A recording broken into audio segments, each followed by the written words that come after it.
नमस्ते बच्चों। मैं मनीषा गोखले आशीष हिंदी क्लासेस में आप सभी का स्वागत है।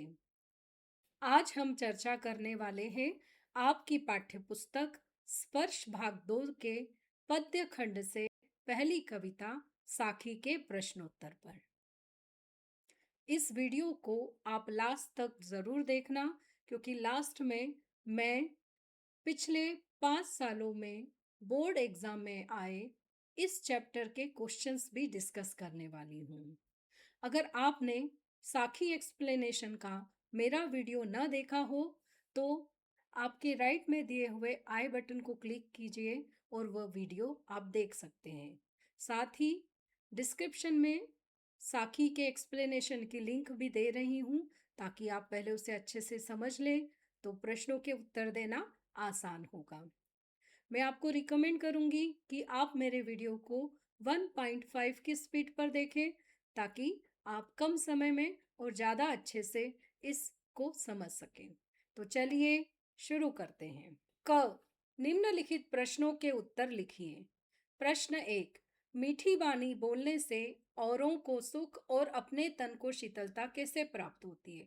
तो जैसा कि कबीरदास जी ने इस कविता में बताया है कि हमें अपने मन से अहंकार को निकाल देना चाहिए और दूसरों से विनम्रता के साथ, काइंडनेस के साथ मीठी वाणी में बोलना चाहिए। तो क्या होगा, हमारे मन में क्रोध या किसी तरह का टेंशन, तनाव नहीं रहेगा।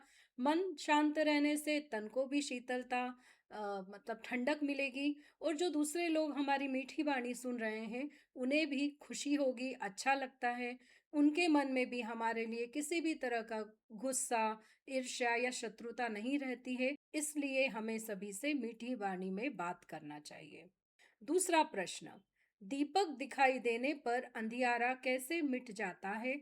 साखी के संदर्भ में स्पष्ट कीजिए। तो यहाँ पर कबीरदास जी ने बताया है कि दीपक प्रकाश देता है। जब हम किसी अंधेरे कमरे में दीपक रख देते हैं तो उस कमरे का अंधियारा समाप्त हो जाता है। वैसे ही कबीरदास जी कहते हैं, जब हमारे मन में ईश्वर की भक्ति आ जाती है या हमारा मन ईश्वर भक्ति में लग जाता है, तो हमारे मन में ज्ञान रूपी प्रकाश फैल जाता है, जिससे कि मन के अंदर के जितने भी दुर्गुण हैं, जैसे अहंकार, क्रोध, लोभ, सब दूर हो जाते हैं। तो यहाँ पर कबीरदास जी ने दीपक को ईश्वर की भक्ति या ज्ञान का प्रतीक माना है, और वहीं अंधेरे को अहंकार और दुर्गुणों का प्रतीक माना है। प्रश्न 3, ईश्वर कण कण में व्याप्त है पर हम उसे क्यों नहीं देख पाते हैं? उत्तर, ईश्वर कण कण में व्याप्त है, लेकिन अज्ञानता के कारण हमें पता नहीं है, इसलिए हम उसे नहीं देख पाते हैं। इसलिए हम कभी मंदिर जाते हैं, मस्जिद जाते हैं, गिरजाघर जाते हैं, ऐसे धार्मिक स्थलों पर जाते हैं या वन में जाते हैं, पर्वतों पर उसे ढूंढते रहते हैं। तो कबीरदास जी ने इस बात को बताने के लिए कस्तूरी हिरण का एग्जाम्पल दिया है। जैसे कि हिरण की नाभि में कस्तूरी होती है, जो कि एक सुंदर खुशबू है, और उस खुशबू को हिरण अज्ञानता के कारण यह समझता है कि यह बाहर से आ रही है, और पूरे जंगल में ढूंढता रहता है। तो इसलिए कबीरदास जी कहते हैं कि कोई भी क्वालिटी हो, कोई भी विशेषता हो, या जो ईश्वर है वह आपके अंदर होता है, उसे हमें अपने अंदर खोजना चाहिए, ना कि बाहर। प्रश्न 4, संसार में सुखी व्यक्ति कौन है और दुखी कौन? यहाँ सोना और जागना किसके प्रतीक हैं? इसका प्रयोग यहाँ क्यों किया गया है, स्पष्ट कीजिए। तो यहाँ पर कबीरदास जी बता रहे हैं अपने दोहों में कि संसार के भौतिक सुखों में जो डूबा हुआ है वह व्यक्ति सुखी है। वह ईश्वर को भूल खाने और सोने में मस्त है। उसके लिए सांसारिक भोग विलासी सत्य है, और वह इसी सुख को मानकर खुश है और सो रहा है। जबकि कबीर या कबीरदास जी जैसे जो ईश्वर के भक्त हैं, उन्हें संसार की नश्वरता का, इमॉर्टेलिटी का ज्ञान हो गया है, जिसकी वजह से वे जाग रहे हैं। वो ईश्वर भक्ति के द्वारा मुक्ति पाना चाहते हैं, और साथ ही वो संसार की दुर्दशा देखकर दुखी भी होते हैं और रोते भी रहते हैं। तो यहाँ पर जो सोना है वो अज्ञानता का, और जो जागना है वो ज्ञान का प्रतीक है। प्रश्न 5, अपने स्वभाव को निर्मल रखने के लिए कबीर ने क्या उपाय सुझाया है? उत्तर, देखिए यहाँ पर कबीरदास जी ने कहा है कि अगर आप अपने स्वभाव को निर्मल बनाना चाहते हैं तो निंदक को, मतलब निंदा करने वाले, हमारी बुराई करने वाले व्यक्ति को साथ रखना चाहिए। क्योंकि जब निंदक हमारे स्वभाव के दोष या बुराइयां हमें बताएगा, तो हम उन्हें दूर कर अपने स्वभाव को बिना पानी और साबुन के निर्मल बना सकते हैं। प्रश्न 6, एके अशीर पीव का पढ़े सु पंडित होए। इस पंक्ति द्वारा कवि क्या कहना चाहता है? उत्तर, इस पंक्ति से कबीरदास जी ने जो शास्त्रीय ज्ञान है, जो किताबों का ज्ञान है, उससे ज्यादा प्रेम और भक्ति के महत्व को बताया है। उनके अनुसार जो केवल बड़ी बड़ी धार्मिक किताबें पढ़ते हैं, ग्रंथ पढ़ते हैं और लेकिन अपने व्यवहार में परिवर्तन नहीं करते, तो वो पंडित नहीं बन सकते। सच्चा पंडित तो वही है जिसने ईश्वर भक्ति या प्रेम का एक अक्षर भी पढ़ लिया है, मतलब जिसमें सच्ची ईश्वर भक्ति से मानवीय गुण जैसे दया, प्रेम, परोपकार का विकास होता है, वही सच्चा पंडित है। प्रश्न 7, कबीर की उद्धृत साखियों की भाषा की विशेषता स्पष्ट कीजिए।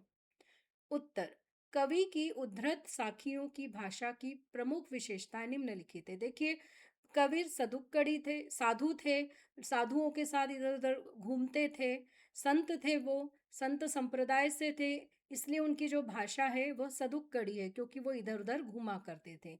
इसलिए इनकी भाषा में हमें अवधी, राजस्थानी, भोजपुरी और पंजाबी भाषा के शब्द मिलते हैं, जिसके कारण इनकी भाषा को पचमेल खिचड़ी भी कहा जाता है। इनकी भाषा पूर्वी जनपद की होने से समझने में आसान है, क्योंकि आम भाषा है, आम लोगों द्वारा उस समय बोली जाने वाली भाषा है और आम लोगों तक ज्ञान पहुंचाने के लिए उन्होंने बोलचाल की भाषा का प्रयोग किया, जिससे जन साधारण लोग, जो सामान्य लोग हैं, वो भी इसको समझ सके। स्वयं के अनुभव पर आधारित प्रत्यक्ष ज्ञान को साखी के द्वारा लोगों तक पहुंचाया। इन दोहों से हमें व्यवहारिक सीख और सच्ची भक्ति की प्रेरणा मिलती है। ख, निम्नलिखित का भाव स्पष्ट कीजिए। पहला, बिरह भुवंगम तन बसे मंत्र न लागे कोय। तो इन पंक्तियों में कबीरदास जी कहते हैं कि विरह का दुख सांप के काटने के समान होता है। इस दुख दर्द पर कोई भी मंत्र काम नहीं करता है। ईश्वर से वियोग में दुखी कबीर और अन्य भक्त या तो जीवित नहीं रह पाते, या जीवित रहते हैं तो पागल हो जाते हैं। मतलब यहाँ पर उन्होंने विरह के दुख और सांप के काटने से जो जहर है, उन दोनों की तुलना की है, उनको एक सिमिलर बताया है कि विरह के दुख पर कोई इलाज नहीं है और सांप के काटने पर जो जहर फैलता है, उसे दूर करने का कोई इलाज नहीं है। दूसरा, कस्तूरी कुंडली बसे मृग ढूंढे बन माही। भावार्थ, इस पंक्ति में कबीरदास जी कहते हैं कि जो कस्तूरी हिरण होता है, उसकी नाभि में कस्तूरी सुगंध होती है, जिसका कि उसे ज्ञान नहीं होता, नॉलेज नहीं होता है, और अज्ञानता के कारण उस खुशबू को वो सारे जंगल में ढूंढता रहता है। जैसे कि ईश्वर कण कण में व्याप्त है, लेकिन अज्ञानता के कारण हम उसे देख नहीं पाते हैं और हम उसे मंदिर, मस्जिद, गिरजाघर जैसे धार्मिक स्थलों में, वनों में, पर्वतों में ढूंढते रहते हैं। कबीरदास जी का कहना है कि हमें ईश्वर को अपने अंदर ढूंढना चाहिए, क्योंकि वो तो हर जगह विद्यमान है, हर जगह मौजूद है, तो हमारे अंदर भी है। तीसरा, जब मैं था तब हरि नहीं, अब हरि है मैं नाही। भावार्थ, इस पंक्ति में कबीरदास जी कहते हैं कि जब मन में अहंकार था, अहम का भाव था, तो ईश्वर नहीं थे, और जब वे ईश्वर भक्ति करने लगे तो मन में ईश्वर बस गए, तो अहंकार नहीं है। ईश्वर भक्ति से जो ज्ञान का प्रकाश उनके मन में फैल गया, उससे उनके मन के जो सारे दुर्गुण थे, या जो दुर्गुण रूपी अंधकार था, वो दूर हो गया। चौथा, पोथी पड़ी पड़ी जग मुवा, पंडित भया न कोई। यहाँ पर कबीरदास जी कहते हैं कि बड़े बड़े धार्मिक ग्रंथ पढ़ने पर भी इस संसार में कोई भी सच्चा पंडित या ईश्वर का सच्चा भक्त नहीं बन पाया, क्योंकि केवल धार्मिक ग्रंथ पढ़ने से कुछ नहीं होगा, आप में सारे गुणों का विकास भी होना चाहिए। ईश्वर के प्रेम का एक अक्षर जो पढ़ लेता है, वही सच्चा पंडित है। तो यहाँ पर वो शास्त्रीय ज्ञान से भी ज्यादा महत्व प्रेम भाव और भक्ति को दे रहे हैं। अब हम डिस्कस करेंगे पिछली 5 सालों की बोर्ड एग्जाम में पूछे गए और पिछले 5 सालों से सीबीएसई के द्वारा जो सैंपल पेपर रिलीज होता है, उसमें पूछे गए इस कविता से रिलेटेड इम्पॉर्टेंट क्वेश्चन। तो सबसे पहला क्वेश्चन हम जो पढ़ रहे हैं वो सेट 1 ईयर 2023 में पूछा गया था। क्या सब संसार है खाए अरु सोवे, दुखिया दास कबीर है जागे अरु रोवे। साखी के संदर्भ में कबीर के दुखी और जागृत होने का कारण लिखिए। क्या जागना भी दुख का कारण हो सकता है? स्पष्ट कीजिए। तो कबीर जाग रहे हैं मतलब उन्हें सच्चा ज्ञान प्राप्त हो गया है ईश्वर भक्ति के कारण। वो जानते हैं कि ये जो संसार है वो नश्वर है, इसलिए वे जाग रहे हैं और ईश्वर भक्ति के द्वारा इस संसार से मुक्ति पाना चाहते हैं। जबकि सारा संसार भौतिक सुखों में डूबा है, वह ईश्वर को भूल कर खाने और सोने में मस्त है। उसके लिए सांसारिक भोग विलासी सत्य है। वो इसी को सुख मानकर खुश हैं और सो रहे हैं। तो कबीर चूंकि ज्ञान प्राप्त कर चुके हैं, तो ये संसार की जो दुर्दशा है उसे देखकर वह दुखी होते हैं और रोते रहते हैं। तो इस प्रकार जागृत होने पर हम केवल अपने बारे में नहीं सोचते बल्कि दूसरों के बारे में भी सोचते हैं। इससे हमारी जिम्मेदारी बढ़ जाती है, जो हमें संवेदनशील बना देता है और जिसके कारण ही हम दुख अनुभव करते हैं अगर कुछ गलत होता है। दूसरा प्रश्न जो कि सेट टू 2023 में ही पूछा गया था वह था, अब घर जालो तास का जे चले हमारे साथी। साखी के संदर्भ में घर शब्द की प्रतीकात्मकता स्पष्ट करते हुए इस पंक्ति का आशय स्पष्ट कीजिए। तो कबीरदास जी ने इस पंक्ति में स्पष्ट किया है कि ईश्वर की भक्ति के मार्ग पर अगर हमें चलना है तो सबसे पहले अपने दुर्गुणों के घर को जलाना होगा। तो यहाँ पर घर किस बात का प्रतीक है? हमारे मन का वह कोना जहाँ पर की दुर्गुण है, हमें खुद उसे जलाना होगा, खुद अपने दुर्गुणों को दूर करना होगा। तो कबीर ने इस घर को अपने ज्ञान या भक्ति की मशाल से जलाकर भक्ति के मार्ग पर चलना शुरू कर दिया है। और वो कह रहे हैं कि अगर कोई उनके साथ आना चाहता है तो उसे भी भक्ति के द्वारा इन दुर्गुणों के घर को जलाना होगा।